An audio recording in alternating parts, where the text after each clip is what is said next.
Joe, who could forget the 1986 Dan Hartman classic, I Could Dream About You?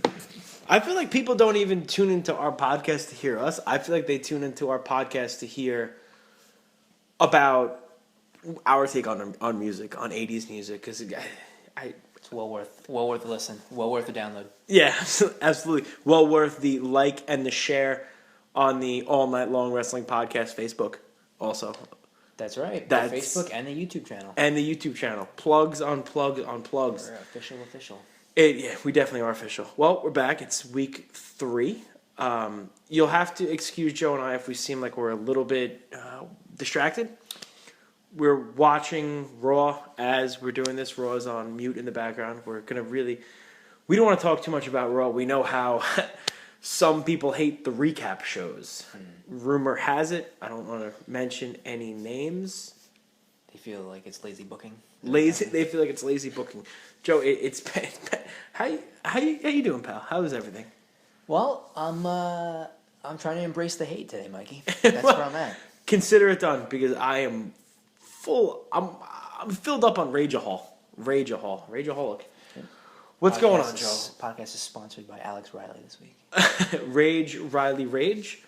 Where do you want to start? Let's talk Payback. Yeah, let's do a little Payback recap, I guess. I mean, before we do, can we apologize for being a day late?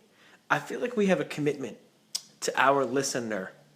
You're right. We let our listener down. We did, and I want to apologize about that. It's a bad job by us. Yep, we're a day late. It's bad enough in the last week I've been compared to Danny DeVito, a hobbit from Lord of the Rings, and I was called a leprechaun by a 13-year-old kid. I was there for that one. You were? Yeah. It's been a tough week. Can a guy get Chinese food without getting mocked when we walk into? I mean, is that... You'd think so. It's funny because I'm excelling in every other aspect of my life. You think they give me a break there, right?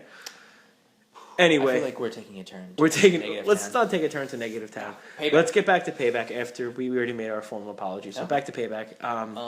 Well, I don't know how you want to step through it. If you want to go match to match, I don't know if it's really worth doing that, because there's certain things that you want to pick out of the show that maybe had a strong reaction from you, whether it was a match or an angle or something along those lines that maybe you got out of it. Sure. You want to start at the bottom or way to the top? The pre-show. Start from the bottom. Started from the bottom, and now I'm still at the bottom. Still there, looking up at the lights. The pre-show match, the Ascension. They put together the gimmick team of Rhodes and not Rhodes. Wow. Oh, that was it. That was the pre-show. The first pre-show match was Rhodes versus R-Truth. So let's just get right over the Stardust. No, it was that they put Curtis Axel, who's been doing his Axelmania gimmick, and Damien Sandow, who's now doing a Macho Man imitation. Who's gimmick. not Black Machismo Jay Lethal. Right, that is correct. Yeah. So they put them together as sort of like a faux Mega Powers team, kind of like as a joke. I, of course, assumed that they would just allow them to get a comedy babyface, victory on the pre-show, because really, what's the big deal? And sure enough, the Ascension went over clean. So, the Ascension did go over clean. Who haven't been on TV. The last time I remember seeing the Ascension, they were getting laid out by Bradshaw.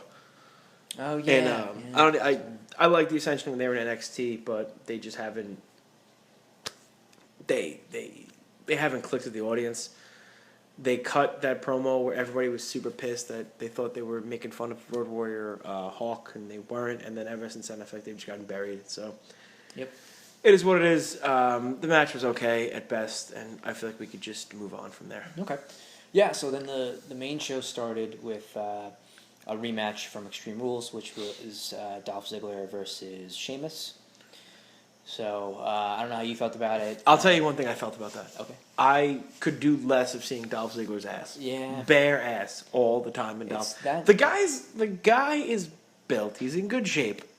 We know he knows that he's the show off, but I don't want to see his ass, Joe. Do you want to see his ass? No, nobody does. He did make out with Britney Spears last week, though. Good for him. So kudos.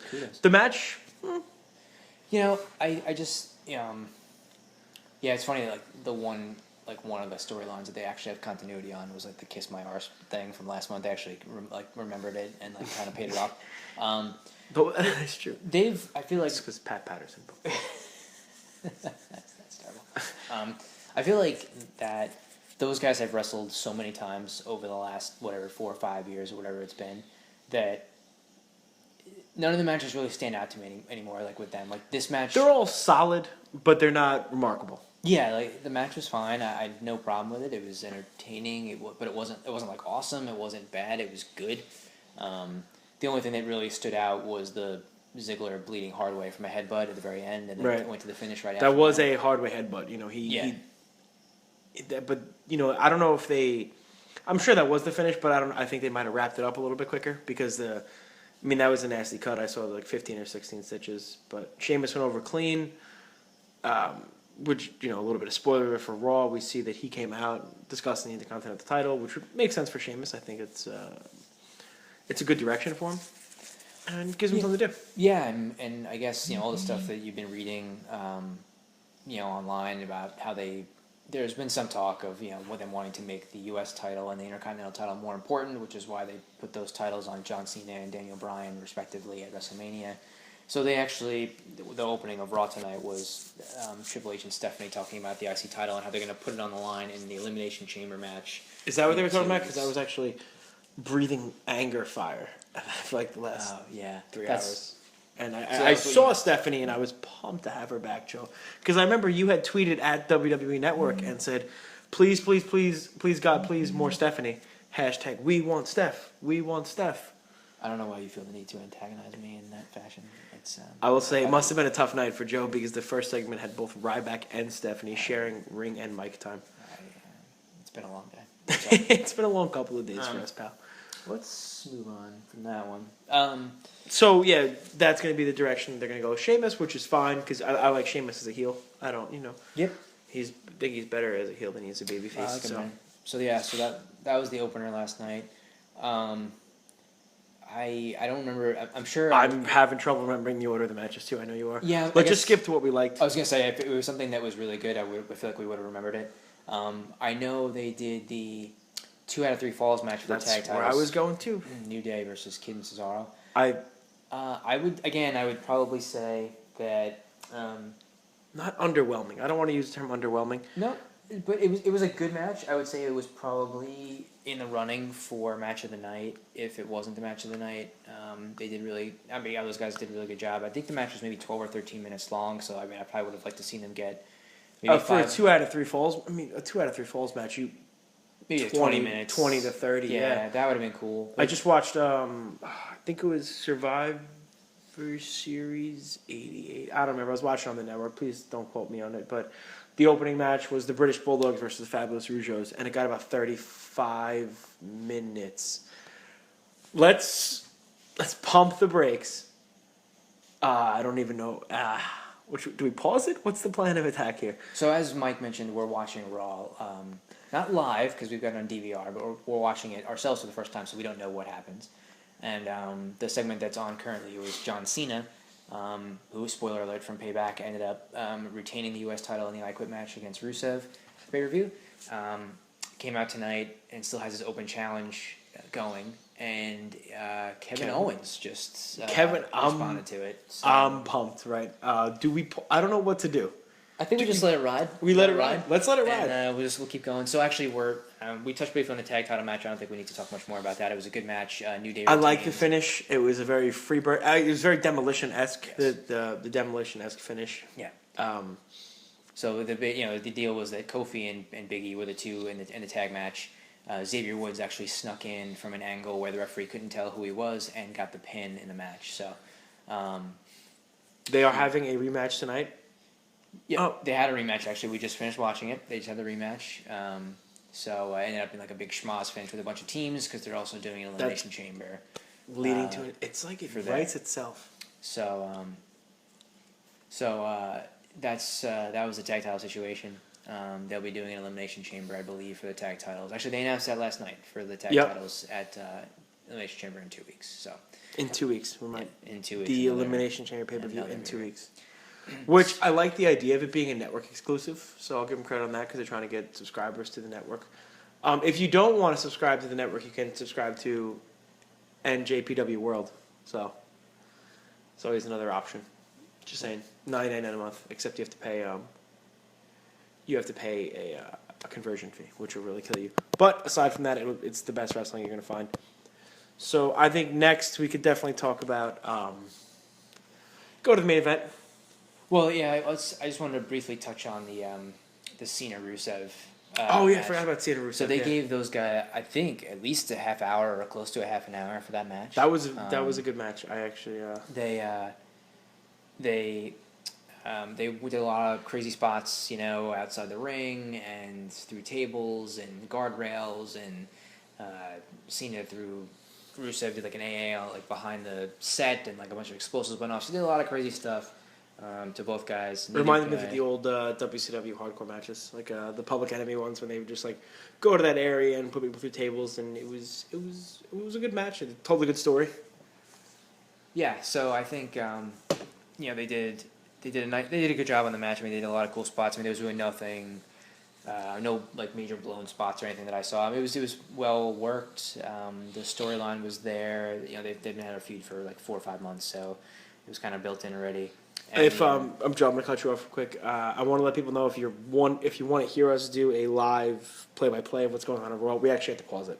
Yeah.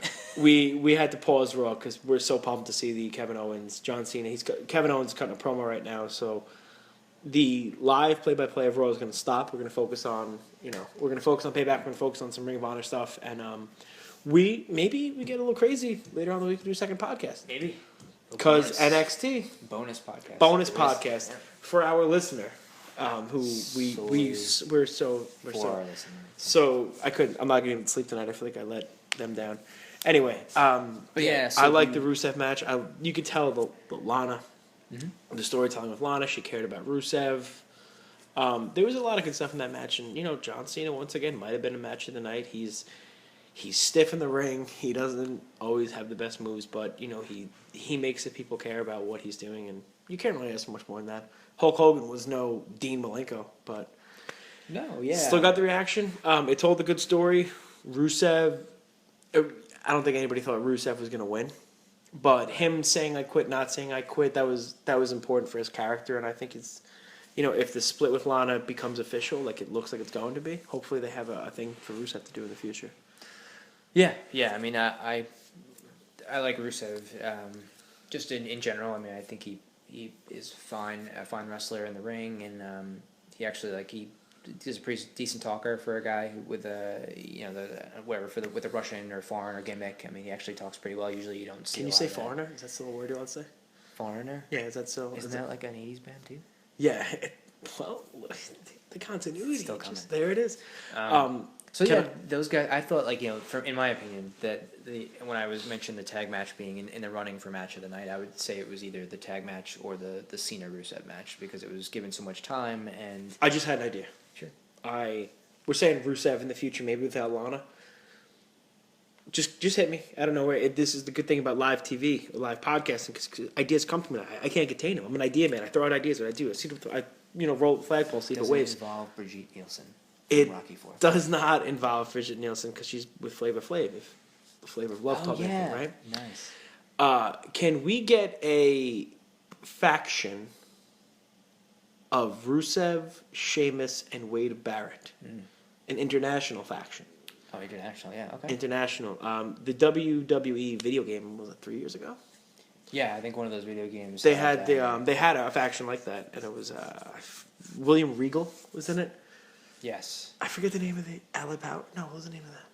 I don't remember it either, but yeah, you're right. It was the United Nations, right? Wasn't he? I think it was United Nations, but that would be pretty cool because it seems like Sheamus and Barrett, they had a couple things a little while ago, and Rusev, I don't want to say he needs a mouthpiece, but I think he would work best with a mouthpiece. And yeah, I think he does. I think it's always good with those types of gimmicks where these guys that are kind of representing other countries. That usually has like Nikolai Volkov. Yeah, Can like a male or a female with manager.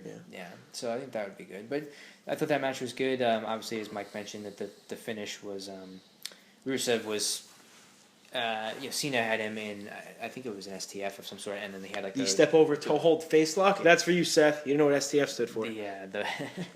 The top rope had been removed. Rusev had taken it down, so Cena was basically had the rope wrapped around Rusev's face, and Rusev was shouting things in, which I think we later found out was Bulgarian, and Lana actually came in and said that he quit, which, I think at first people thought that she was quitting for him, but it turns out that she was actually just translating for him because he was saying, I quit. He disputed it tonight, leading to the Lana Rusev breakup, but, it kept him looking strong.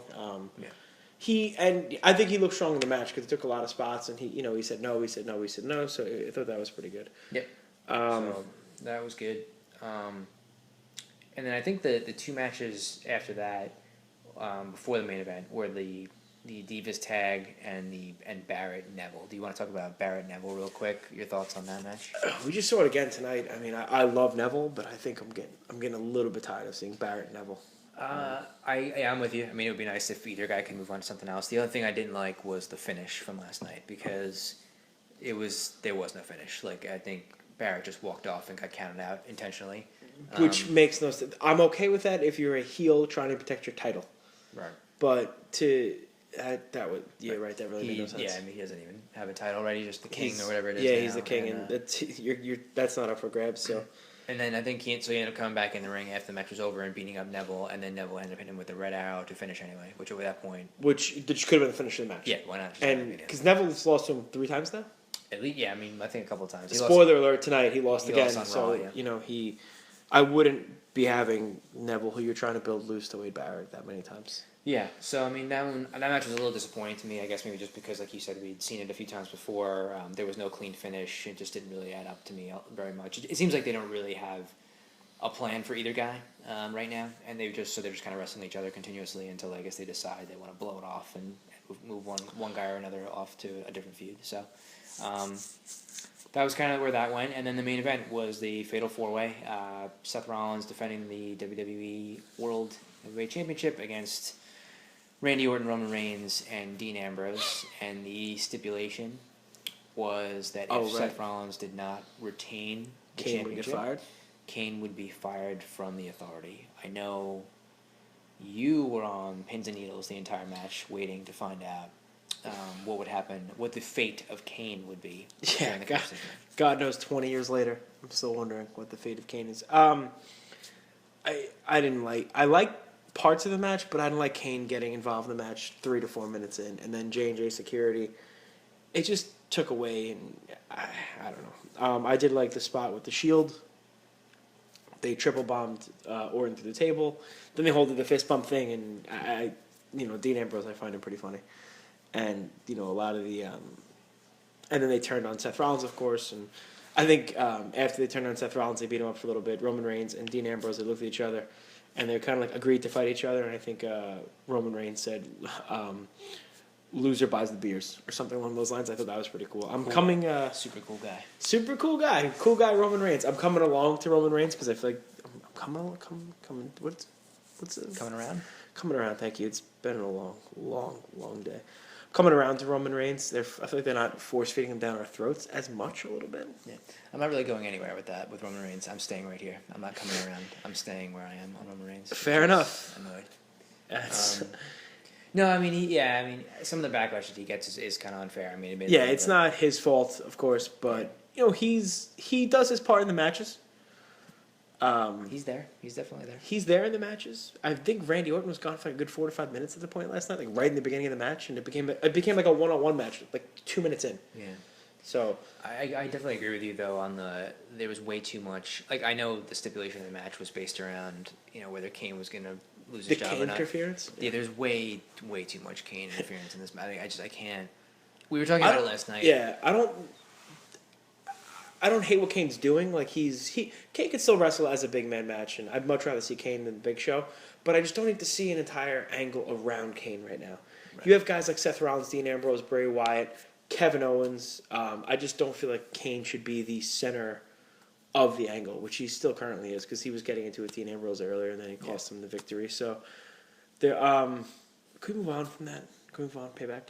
Is there anyone you want to wrap it up? Want to wrap Payback up at least? Yeah, that was it. So it ended up being where Seth Rollins retained the title at the end of the match. There was a ton of Kane interference. It was really just obnoxious after a while. So he ends up retaining the title. Kane doesn't lose his job. Why don't we do the same thing we did for last month? Why don't you go ahead and give it just a quick grade from A through F, no E. And don't even get me started on the E. last night, all things considered. I'm gonna go ahead and give it a C plus. Okay. A C plus. Nothing stood out to me. I didn't like not even the booking decisions. Some of the matches were okay. I think it's just an average pay-per-view. Joe? I'm going solid C on it. Not even the plus. Right on the average. Well, I think I went C plus on Extreme Rules last month, and I thought that show was a little bit better than this one, just because like you said, I don't think a lot stood out to me. Because to be fair, with the network, pay-per-views don't feel like payper-views. Yeah. That's just the way it is. There's a lot of things. I mean, we didn't touch upon like the Divas tag match because I don't think there was a need to. We didn't touch about Bray Wyatt versus and Ryback. Ryback is just whatever. So there's just things like that are. They're matches that are there. They're not special one way or the other. It just kind of is what it is. So I thought it was an average show. I mean, like you said, nothing actively bad, nothing actively that blew me out of the water. I'm not going to go back and watch the show again unless you actually physically point a gun to my head. So the way this week has been going, Joe, I wouldn't rule that out. It's only Monday. It's only Monday. Let's talk about the best wrestling shows that happened last week. It has to be the New Japan Pro Wrestling Ring of Honor Invasion. I mean, they had the Global Wars show. They had 2 nights in Philly, and they had 2 nights in Canada. Right, the biggest problem I had this week, I blame the MTA, I blame Amtrak, I blame Delta, I blame JetBlue.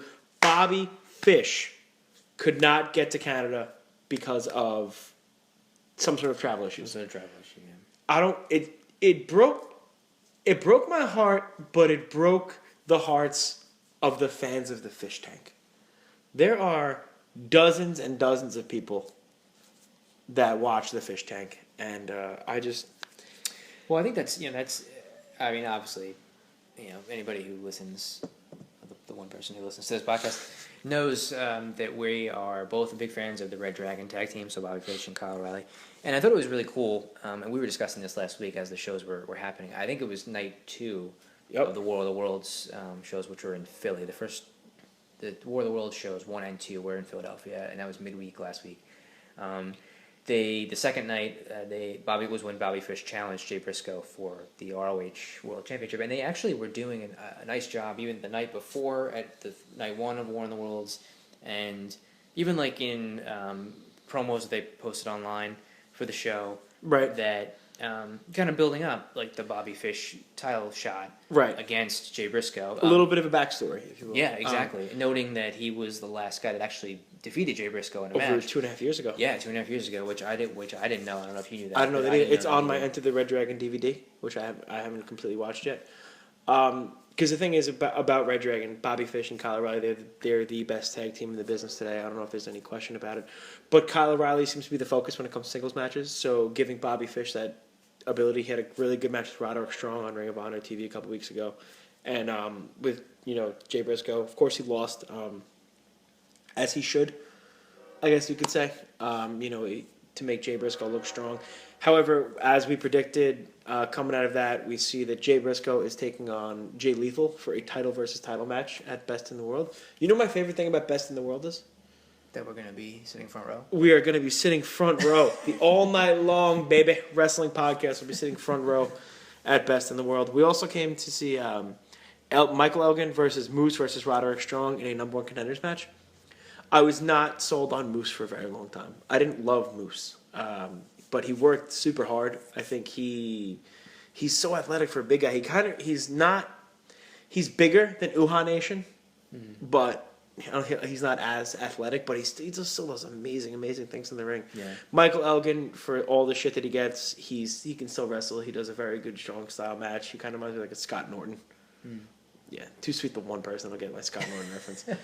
And Roderick Strong, who is just awesome. Roderick Strong is the king of the Indies. He's been in the Indies for probably almost 20 years, and he'll have a good match with anybody. Yeah, I mean, he had a match with Kushida from New Japan on the first night of War of the Worlds, which, by all accounts, was one of the best matches of any of the 4 shows that they had last week. Yep, I heard the same thing. So.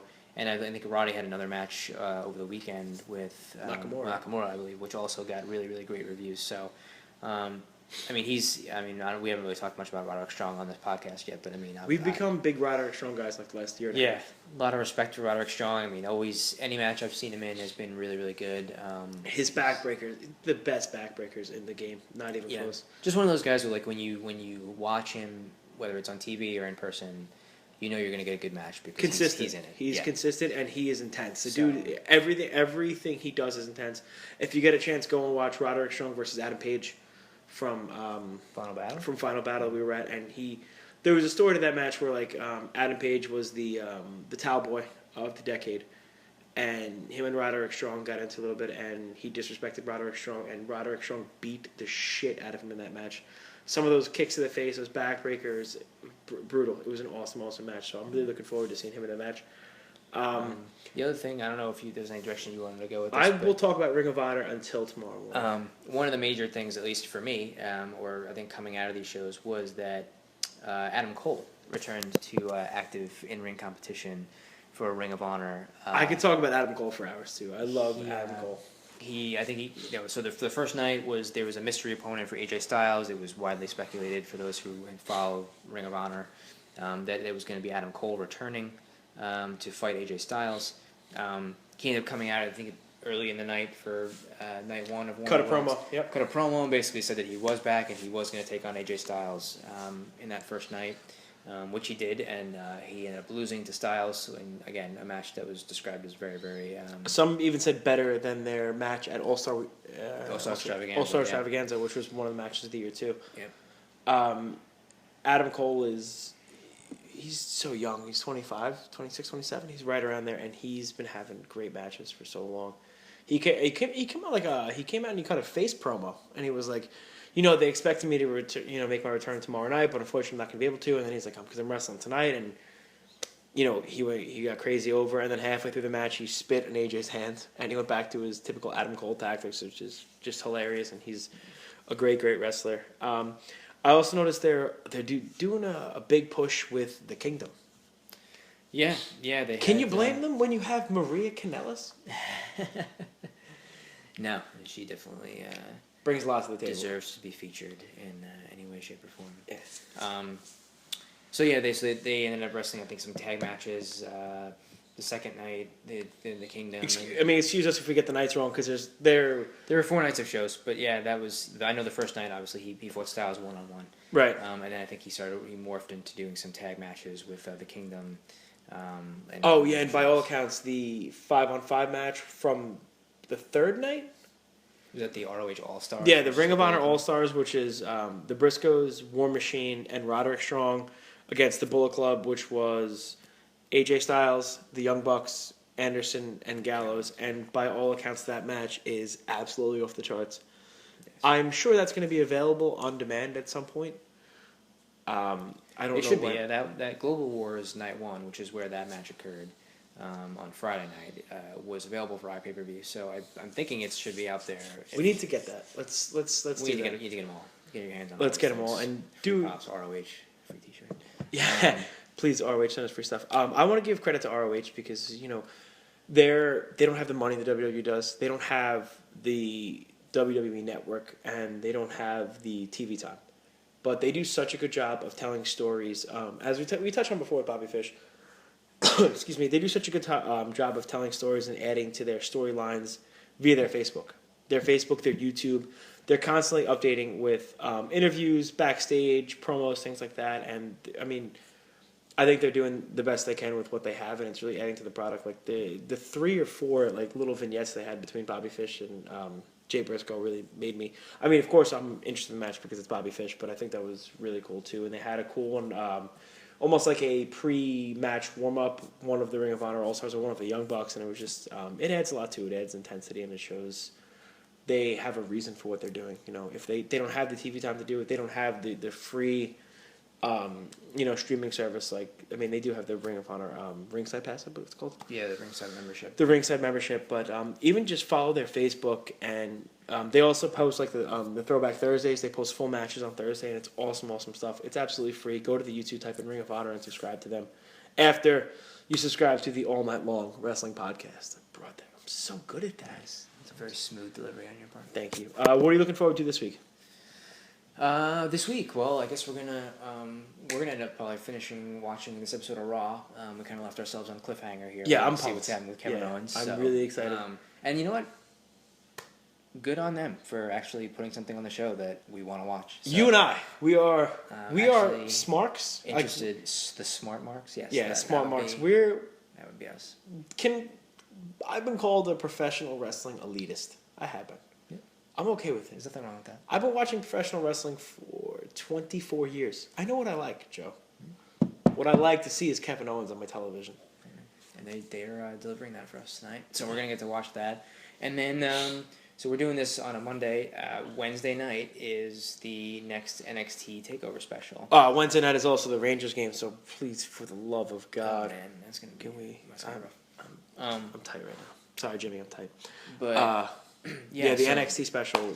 That should be really good, too. So I think, it's interesting to see how this episode of Raw turns out here. We can have some reactions to that. And another El Generico Kevin Steen match, which is totally okay with me. Yep, I'll watch that on Wednesday night. So I'm really looking forward to that show as well. And I think that's this week.